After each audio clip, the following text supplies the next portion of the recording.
Why did America really abandon the gold standard? Because most of us are simply taught that Richard Nixon dropped it in 1971 because the gold standard was failing. So he shut down the gold window and turned the dollar into a true fiat currency, meaning it's only backed by the full faith and credit of the United States, and by that they mean the United States government. However, the real story is a lot darker.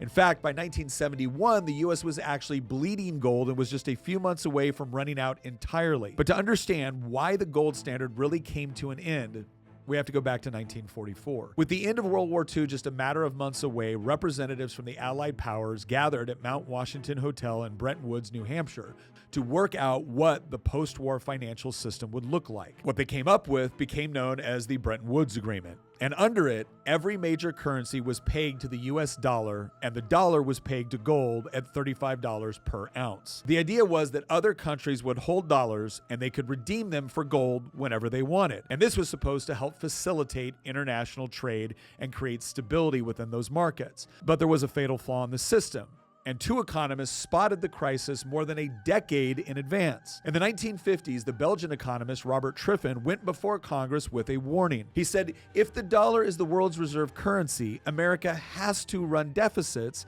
in order to supply enough dollars to the rest of the world. But the more deficits America runs, the more people will lose faith that those dollars are actually backed by gold. And this is known as the Triffin dilemma. You can't force a centralized government-issued currency as a global reserve currency forever. The math simply doesn't work. Eventually, there will be more dollars than gold. And when countries realize that, they're going to rush to cash out before the vaults are empty. Unfortunately, Congress didn't listen to Triffin.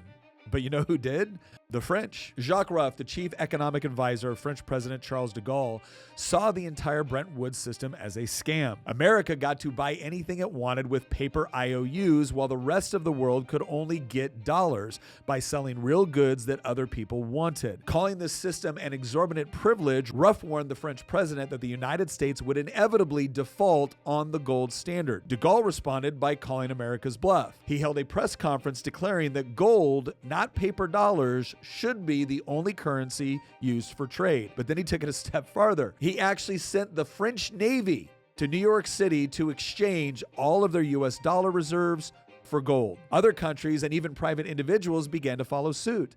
And barely a year later, Nixon shut the gold window for good. Now, fast forward over 50 years later, and most people today are taught that Nixon dropped the gold standard because the gold standard failed.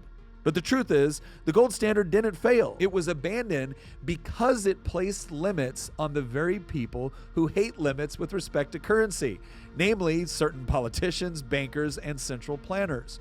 And rather than admit that Triffin and Ruff were right, politicians chose to maintain the dollar's status as the global reserve currency rather than defend its ties to gold and keep it sound. That was an easy choice to make due to the incredible amount of power that the dollar gives Washington, D.C. by being a fiat reserve currency for the entire world. But as Thomas Sowell once said, there are no ultimate solutions, there are only trade-offs. And while the dollar might temporarily empower Congress or the White House, it actually comes at a tremendous cost in the form of inflation. And history tells us over and over again that inflationary monetary policy always ends badly. And this time will be no different. While being the world's reserve currency might temporarily protect the United States from some of the larger consequences of having an inflationary fiat currency, the end is inevitable. Interestingly enough, we could save ourselves from this by going to a gold standard.